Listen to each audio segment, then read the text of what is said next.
साल से। तो अब ये स्थिति है यहाँ पे। क्या नाम है आपका? राजू प्रसाद। राजू। तो राजू जी, भूकंप आएगी तो आप लोग बच पाएगा भूकंप आने के इस बाद? गली में भैया सबसे मरने 100% मरना ही हम उसका ये हो जाएगा। भागने का इसमें चांस ही नहीं मिलेगा आपका। यहाँ बिल्डिंग के ऊपर बिल्डिंग, अगर एक बिल्डिंग से निकल के अगर नीचे आने का चेष्टा करें ना, जब तक बिल्डिंग सर पर गिर जाएगा। यहाँ के यही हालात है। अच्छा, कभी आते हैं एनडीआरएफ की टीम आती है या कभी कोई फायर डिपार्टमेंट की कोई टीम? नहीं आती है भाई साहब। अभी देखिए बाहर निकल के सीवर कितना भरा है, कितना गली गंद। इससे अच्छा तो भंगियों का जो गली होता है ना, वो गली साफ सुथरा आपको मिलेगा, जो झाड़ू मारू मारता है।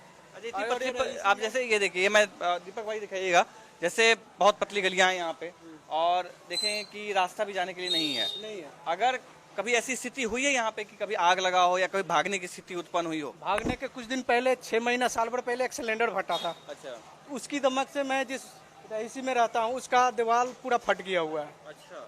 तो मान के चलिए एक सिलेंडर में लगा था, फिर दूसरा लगता 3-4 सिलेंडर में जैसे गैस फटना स्टार्ट कर दिया, तो सब भागा दौड़ी हो गया था इस गली में।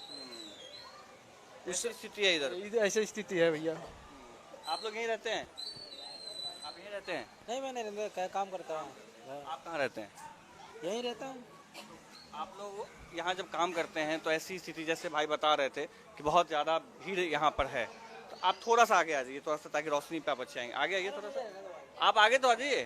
तो खैर कोई बात नहीं, हम आगे से लोगों से बात करेंगे, दूसरे लोगों से। अब ये देख सकते हैं गलियाँ जो हैं, आप कितनी पतली पतली गलियाँ हैं। जैसे लोगों का कहना है कि इमारतें जो हैं वो बहुत ही ज़्यादा कमज़ोर हैं, क्योंकि जैसी स्थिति यहाँ पर है, बता रहे थे घटनाएं होती हैं यहाँ पे, तो इमारतों में जो दरार आ जाते हैं उसका असर जो है वो बहुत ही खास दिखाई देता है। और अब ये देखिए चारों तरफ की स्थिति यही है, बहुत पतली गलियां हैं, और इधर देखेंगे कि कितनी पतली गलियां हैं, और तमाम जो लोग हैं यहाँ पर रह रहे हैं। आप समझ सकते हैं कि कोई घटना अगर हो, ऐसी स्थिति में कैसे लोग यहाँ जाएं। आप यहीं रहते हैं आंटी जी? हाँ, मैं बोलूंगी ना। भूकंप आएगा तो फिर कैसे बचेंगे इतनी पतली गलियों में? खैर चलिए, तो ये स्थिति अब देखें, पतली पतली गलियां कितनी। और अब ये घर एक है जिसमें आप समझ सकते हैं फ्लैट कितने आप देख सकते हैं। एक ये घर है, इसमें फैक्ट्रीज भी हैं। ये देखिए इस तरीके से जो कितनी पुरानी इमारतें हैं। और दीपक भाई दिखाइएगा, ये देखिए कितनी पुरानी इमारतें हैं। अब ऐसे में आप समझ सकते हैं जब भूकंप आए या कोई प्राकृतिक आपदा आए तो लोग यहाँ पे कैसे जिएंगे, किस तरीके से रहेंगे, ये बहुत ही मुश्किल होगा समझना, और बहुत ही मुश्किल होगा यहाँ पर रेस्क्यू ऑपरेशन करना। दीपक भाई ये सब दिखाइएगा, कितनी पुरानी इमारत है। अब ये देखिए, ये इतनी पुरानी इमारत है कि अगर मैं इसको छू रहा हूँ तो ये देखिए, ये यहाँ से रेत जो है वो निकल रहा है। कितनी पुरानी इमारत है, इससे साफ पता चल रहा है कि इसकी जो बनावट है वो कितनी कमज़ोर है। आप समझिए कि यहाँ पर दिन की रोशनी में भी जो हमारा चेहरा है वो दिखाई नहीं दे रहा है, और सालों पुरानी इमारतें हैं जो लोगों की ये आफत के सामना यहाँ पे करना पड़ सकता है।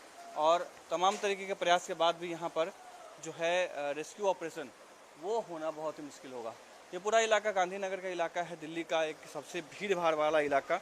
और आप देखेंगे कि ये गलियां, अगर मैं यहाँ पे खड़ा हो जाऊं तो 1 2 3 यानी कि 3 फीट 4 फीट चौड़ी ये सड़कें हैं। आप यहीं रहते हैं? आप यहीं रहते हैं? तो इतनी पतली पतली गलियां हैं, कमज़ोर बिल्डिंग है। कभी अगर भूकंप आएगा या आग लगेगा तो रेस्क्यू ऑपरेशन तो बहुत मुश्किल हो जाएगा। Yes sir. कैसे बचेंगे? आप थोड़ा सा आगे आ जाइए, यहाँ पे आ जाइए, नहीं रहने ताकि रोशनी में आएंगे। तो आइए, तो इधर तो आइए, यहाँ पे क्या फायदा हमें करके? बताइए। तो आप सुरक्षा तो आप ही की सुरक्षा चाहिए ना। हाँ, चाहिए बिल्कुल। यहाँ आइए थोड़ा सा रोशनी में। तो प्रॉब्लम क्या है यहीं से? तो अगर ऐसी स्थिति यहाँ पर आती है तो फिर कैसे बचेंगे आप लोग? भाई मर जाएंगे, बचेंगे यही सवाल ही नहीं होता। ऐसी गलियों में ऐसे ऐसे मकान बने हुए हैं, गलियाँ ही नहीं ज़्यादा चौड़ियाँ हैं। अभी बता रहे थे कि आग लगी थी, एक बार विस्फोट हुआ था तो पूरी इमारत ही दरार पड़ गया था। हाँ बात सही है। कितना रेंट है वैसे इन सब का, फ्लैट अगर यहाँ पे लेते हैं तो? रेंट 4000-4500 एक रूम का। बिजली बिल अलग से? बिजली बिल अलग, पानी का बिल अलग। तो देख सकते हैं जो आम लोग हैं किस तरीके से आप बता रहे हो, सीधा सीधा देखिए, फिर से दिखाता हूँ मैं।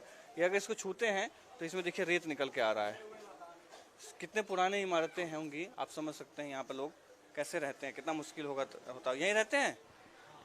कहाँ रहते हैं? वो सामने वाली बिल्डिंग में है। सामने वाली बिल्डिंग में? हाँ।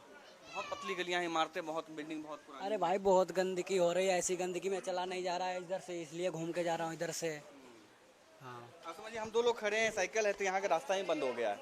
और ऐसे में अगर 10-20 लोग लगातार यहाँ से भागना शुरू करें तो फिर भाग ही नहीं पाएंगे। भाग ही नहीं पाएंगे, ठोर पे मोड़ना पड़ता है। ये स्थिति यहाँ पे, और देखिए एक ये बाइक लगी है तो अब यहाँ पे रास्ता बंद हो गया। तो ये हालात है यहाँ पे, और चारों तरफ जिस तरीके से ये देखिए कि गंदगी इतनी है, ये दिखाइएगा दीपक भाई, जिस तरीके से यहाँ पे हालात हैं कि लोग लगातार जो है यहाँ पे आना जाना कर रहे हैं। देखेंगे कि आबादी लगातार कितनी ज़्यादा है यहाँ पे, लेकिन लोगों की भीड़ जिस हिसाब से है उस हिसाब से यहाँ पे सुरक्षा व्यवस्था जो है वो आपको दिखाई नहीं देता है। और लगातार जो है, और जिस तरीके से एशिया में, भारत में भी कई ऐसे भूकंप झटके लगे हैं जो बहुत ही ज़्यादा खतरनाक रहे हैं, और दिल्ली जो सिस्मिक जोन में आता है, और ऐसी स्थिति में आप समझ सकते हैं कि किस तरीके से भूकंप आने के बाद हालात होते होंगे, या अगर ऐसी स्थिति दोबारा उत्पन्न होती है तो किस तरीके से। मैम आप यहीं रहती हैं? हाँ, कहाँ रहती हैं आप? इसी मकान में रहती इसी हूँ। में। हाँ, तो बहुत ज़्यादा पतली पतली गलियां हैं, इमारतें बहुत पुरानी। अगर कभी भूकंप आता है तो कैसे बचेंगे आप लोग? कैसे बचेंगे? इसी में दब के मरेंगे, कैसे बचेंगे? गली तो पतली पतली है, गली पतली भी है। वहाँ एक तो 2.5-3 महीने से हम लोग कंप्लेन कर रखे, इतनी लैट्रिन आ रही है, पानी आ रही है, गंदगी से इंसान बीमार पड़ रहा है, फिर भी कोई सुनवाई नहीं हो रही है। यहाँ पे कोई आता ही नहीं देखने में क्या? कोई आ ही नहीं रहा है। कंप्लेन ने हम भी गए, लवली के वो ऑफिस में हम लोग भी गए थे। कंप्लेन कह रहे 3 तारीख होगा, 3 तारीख से 4 तारीख हो गया, तो 11 तारीख 12 तारीख हो गया। कोई कंप्लेन नहीं, कोई उठा, कोई कुछ कर ही नहीं रहा है। सारे इंसान बीमार पड़ रहे हैं गंदगी से। भूकंप तो भी छोड़िए, पहले तो ये गली 2.5-3 महीने से ये गली गंदगी बढ़ रही है।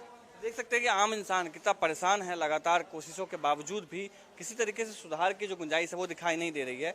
अब देखिए दीपक भाई, दिखाइएगा कि कितनी पतली गलियां, सामने से आपको दिखना ही बंद हो जाएगा, क्योंकि इस तरीके से भीड़ है लोगों की, लगातार संख्या आप देखेंगे बहुत ज़्यादा है यहाँ पे। फैक्ट्रीज भी यहाँ पर भी हैं, कमर्शियल इलाका है। उसके बावजूद यहाँ पर जिस तरीके से सुरक्षा व्यवस्था को लेकर बात करें, जैसे साफ सफाई के लिए का मुद्दा जो है वो लगातार लोग उठा रहे हैं। आलम यह है कि लगातार कोशिशों के बावजूद भी इस तरीके की जो घटना है। आप यहीं रहते हैं? कैसी स्थिति है आपकी गली की? यहाँ स्थिति तो आप देख ही रहे हो, कितनी पतली पतली गलियां हैं। अगर भूकंप वगैरह गलती से आ गया, लोग कहाँ जाएंगे? हर तरफ कुछ मकान है, जिंदा नहीं रह सकता। आएंगे मिलेगा तभी तो भाग पाएगा। दिल्ली के गांधीनगर से रिपोर्ट आप देख रहे थे। पुरानी जर्जर इमारतें हैं और भूकंप के झटकों से कैसे धराशायी हो सकती हैं, खतरा कितना बड़ा है। आदित्य कुमार की रिपोर्ट हम आप तक पहुंचा रहे थे। एक छोटा सा ब्रेक यहां पर ले रहे हैं, लौटेंगे।